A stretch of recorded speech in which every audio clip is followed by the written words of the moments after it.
Workers investigated a weird noise from a machine, then saw two eyes staring right back at them. A Minnesota man knew there was something seriously awry by the noises coming from the machinery in late 2017. It had been a normal day at the coffee factory, but all that was about to change when he decided to investigate. No amount of caffeine could have hyped him up enough to deal with the shock of what he discovered. As he peered inside the industrial equipment, all he could see were two huge yellowy eyes glaring back at him. Whatever it was that was sitting there in the darkness of the interior, it wasn't human. The man in question was Ezra Bennett, a roaster and warehouseman at the Aleph Coffee Company in Duluth, Minnesota. Aleph is Hebrew for the best, but that term didn't describe the unusual noise he heard in the industrial unit that day, in November 2017. Bennett was near the end of his shift, but decided to locate the problem. Consequently, he followed the sound until he realized where it was coming from. Bennett finally tracked down the source of the disturbance. He was surprised to find it emanating from the roasting machine's chaff collector. This part of the unit's equipment usually catches coffee ground deposits at the base of the machinery. However, it was to prove that this time it had caught something else entirely, and whatever that thing was, Bennett suspected it was alive. Bennett described the sound emanating from the equipment as a kind of irregular clunking noise. In December 2017, the factory man spoke to the local Pioneer Press newspaper. "My first thought was there's a raccoon or something in there," he explained, "but that's impossible because the only way it could actually get into there is through the smokestack. The top of the stack is about 30 feet up." A sense of professionalism and sheer curiosity got the better of Bennett, so he opened the machine's lower panel to investigate. Although it was much too dark for him to see much inside the chaff collector, Bennett did catch a fleeting glimpse of something moving. Whatever was causing the commotion in the coffee roasting machine, it was indeed very much alive.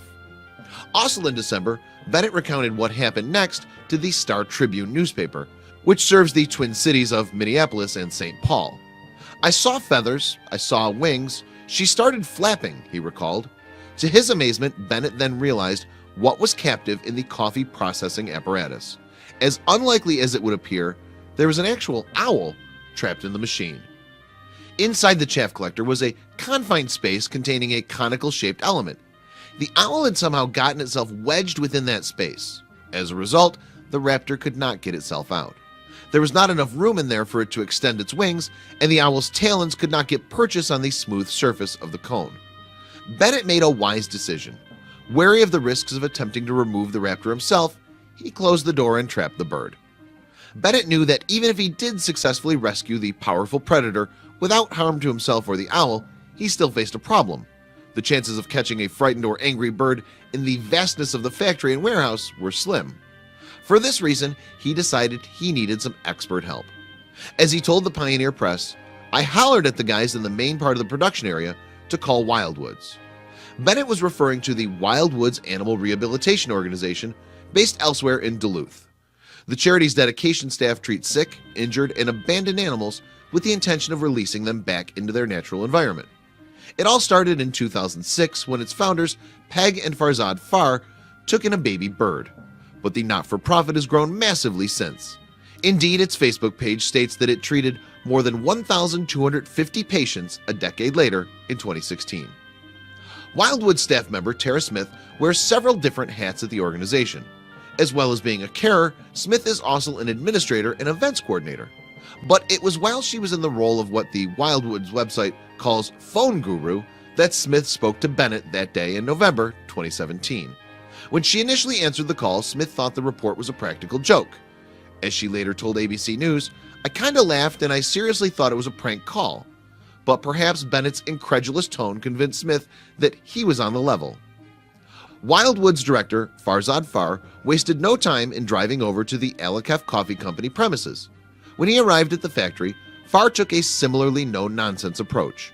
What happened next was filmed by one of the coffee company's employees and later posted to YouTube. Farr took a heavy jute sack which had previously held coffee beans to protect his arms and hands.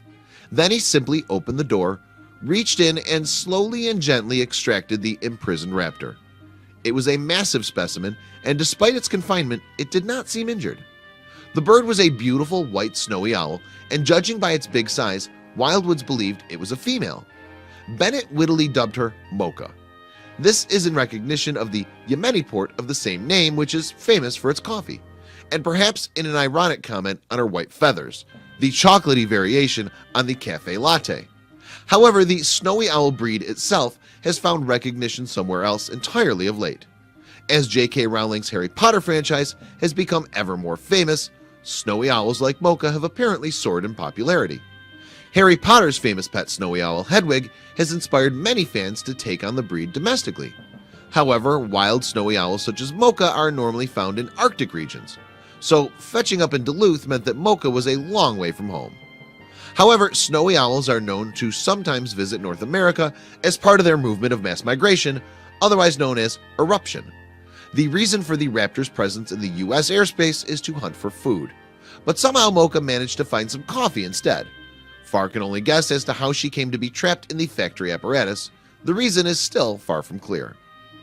I don't know why it went down the venting system. I have no idea, Farr told the Star Tribune. Maybe sat on the ledge and then fell in? It's not like they're chimney dwellers. Whatever the cause, Farr and his colleagues at Wildwoods reported a huge number increase of snowy owls in the area. Mocha appeared to be physically undamaged by her adventure in the coffee roasting machine, but she was skinny and covered in residue from the chaff collector. Consequently, Farr took her back to Wildwoods to look after the owl and find something suitable to eat that wasn't coffee related. There was, however, one positive consequence of Mocha getting trapped in the coffee factory. She is probably the best smelling owl I've ever encountered, Smith joked to ABC News about the first time she met the raptor back at Wildwoods HQ. She added, as soon as the crate came in, it was this heavenly aroma of coffee. Furthermore, Mocha was now in safe, caring hands, and the snowy owl was treated like a queen by workers in the animal sanctuary. Apparently, after a short stay at Wildwoods, Mocha was on the move again. She was transferred to the more specialized Raptor Center at the University of Minnesota's College of Veterinary Medicine in St. Paul. Once there, avian experts cared for Mocha and washed her free of coffee and oil. She was also giving something precious to any migrating snowy owl, a good meal. Jeff Harrison, an Alikef Coffee Company employee who was present for the rescue, provided an update in the comments below the YouTube clip in December 2017. She's doing fine after getting all of the coffee cleaned off, he wrote. Mocha is now enjoying the stay at the Owl Spa, recovering some weight that she lost, likely lacking food up in the Arctic, which is how the owl ended up in Duluth in the first place. Harrison went on to explain that there's no way Mocha had been trapped in the factory for more than a day. He also described how the chaff collector is completely separate to the coffee grinder in the factory's machinery. Therefore, there's no danger that anyone will suffer the sensation of spitting feathers while drinking their Alikef Coffee Company product. Thankfully, no owls were harmed during the making of any of its blends. Share this video with your friends below.